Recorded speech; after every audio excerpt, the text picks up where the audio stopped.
Every Wednesday, Florida 24 will bring you the latest tips and tricks on how you can stay healthy, and you might still be tired from the recent change in sleep schedule. So today we're speaking with Broward Health about how daylight saving affects your sleep. Falling back in the winter, we gain an hour of sleep. How does that really impact your sleep cycle, and how does that impact the body? Yeah, well, there was a 2020 study by the National Institutes of Health that showed around 150,000 Americans have some type of physical health problem caused by the time changes twice each year. These include cardiovascular disease, motor vehicle accidents, heart attacks, and even mental health disorders.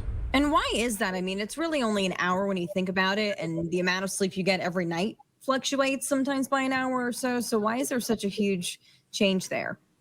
Yeah, our body is mediated by circadian rhythms, which is basically our sleep and wake cycle. This is controlled a lot by our exposure to sunlight. And so, even small changes like this, an abrupt change of an hour, can cause problems for people, especially when so many people already have some sleep related disorders.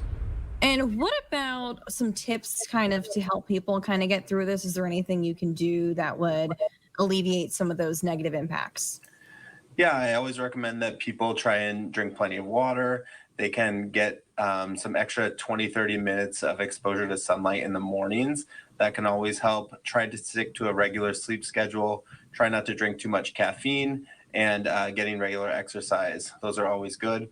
I also recommend that people try and disconnect at night. So getting rid of their cell phones and not watching TV right before bedtime. What about some of the mental health aspects here? Less sunlight, I would think, would make people you see higher numbers of depression. Is that something that we typically see? There's something called seasonal affective disorder, which typically happens in the winter, and it can be depression like symptoms in the winter months when people have less exposure to sunlight. So, yes, that's definitely something that we can see happening. For more health information, head to browardhealth.org.